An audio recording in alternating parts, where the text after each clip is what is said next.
시청자 여러분 안녕하십니까? TV국제 주간브리핑 황윤정 기자입니다. 한 주간의 우리 지역의 중요한 내용을 정리해드리는 주간 핫이슈 시간입니다. 첫 번째 뉴스입니다. 관광도시 부산의 위상이 끝없이 추락하고 있다는 소식입니다. 보고 즐기고 돈을 쓸 곳이 없다는 건데요. 외국인 관광객의 부산 방문 비율이 서울의 10분의 1 수준으로 나타났습니다. 한국문화관광연구원이 지난해 우리나라를 방문한 외국인 관광객 12,000명을 대상으로 한 외래 관광객 실태조사 결과 서울 방문 비율은 80.4%, 제주 18%, 경기 13%였지만 부산은 8%에 불과했습니다. 부산 방문 비율이 2010년 15.7%에서 5년 만에 절반으로 줄어든 겁니다. 관광할 곳이 없으니 외국인들도 부산을 찾지 않는 악순환이 반복되고 있습니다.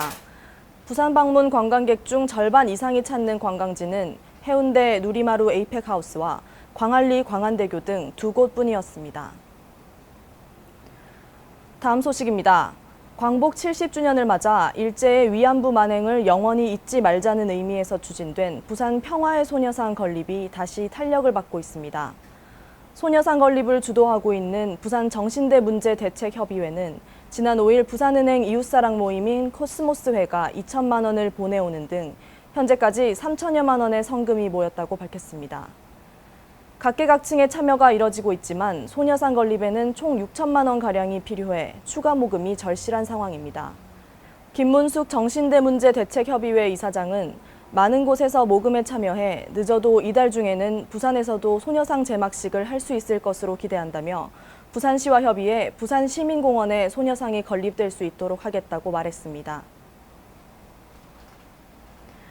올 상반기 부산으로 전입한 기업이 지난해 같은 기간에 비해 크게 늘었지만 그중 대부분은 소규모 업체라 지역 경제 성장에 기여하기에는 한계가 있는 것으로 나타났습니다.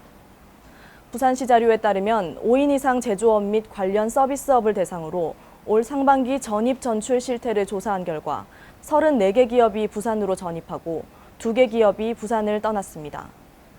전입기업 34개는 지난해 같은 기간 동안 48% 늘어난 수치이며 2006년 27개에 불과했던 전입기업은 8년째 꾸준한 증가세를 보이고 있습니다. 업종별로는 정보기술 관련 서비스업이 전체의 66%인 22개, 제조업은 12개 기업이 전입한 것으로 나타났습니다. 경남 농민의 벼 재배에 변화의 바람이 불고 있습니다. 지난 10여 년간 최대 재배 면적을 자랑하던 동진 1호의 재배가 급감하고 그 자리를 새누리벼가 꿰찼기 때문입니다. 경상남도 농업기술원은 최근 경남 농민을 대상으로 벌인 벼 품종별 재배 면적 조사에서 중만 생종인 새누리벼가 전체 벼 재배 면적의 25.8%인 19,821헥타르를 차지했다고 밝혔습니다. 새누리벼는 밥맛이 좋은 고품질 벼로 병해충에도 강한 신품종이어서 농민들이 선호하는 것으로 풀이됩니다. 간선제에 반대해 교수회장이 단식을 선언하는 등 총장 선출 방식을 둘러싼 부산대 본부와 교수회의 갈등이 최악의 상태로 치닫고 있습니다. 부산대 교수회는 6일 제9차 교수회 평의회를 열고 본부가 요청한 부산대 총장 임용 후보자 선정에 관한 규정 및 시행세칙 개정안에 대한 교수회 심의를 거부하겠다고 밝혔습니다. 또 오는 10일부터 김재호 교수회장이 단식 농성에 돌입하는 등 강력한 대응도 결의했습니다. 교수회는 지난달 7일 철거했던 천막농성도 10일부터 재개하고 항의 차원에서 교수회장의 단식과 다른 교수들의 동조 단식, 릴레이 단식도 진행된다고 밝혔습니다. 이런 교수회 반발에도 부산대 본부는 제20대 총장 임용 후보자를 간선제 방식인 총장 임용 추천위원회를 통해 선정하기로 확정함에 따라 선거 절차를 본격적으로 진행하기로 했습니다. 이번 순서는 주간 날씨를 알아보는 시간입니다.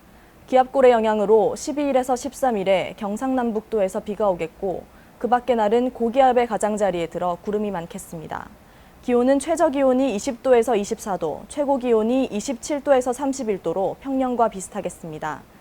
강수량은 4에서 17mm로 평년보다 많겠습니다.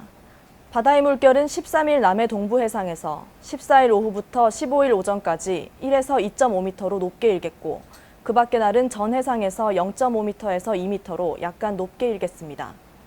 부산은 수요일에 비 소식이 있으며 그 밖의 날들은 구름 많은 날씨가 계속되겠습니다. 다음 순서는 금주 개봉작 시간입니다. 새 검객의 피할 수 없는 숙명을 그린 액션 대작, 협력 카레 기억이 암살, 베테랑 등 여름 한국 영화 대작과 정면 승부를 벌이게 됩니다. 감독과 배우들이 들려주는 비하인드 스토리, 지금 바로 만나보시죠. 인어공주를 찍을 때 사조영웅전이라는 중국 무협 소설을 읽었어요. 거기 나오는 여자 무사들이 굉장히 매력적이었어요.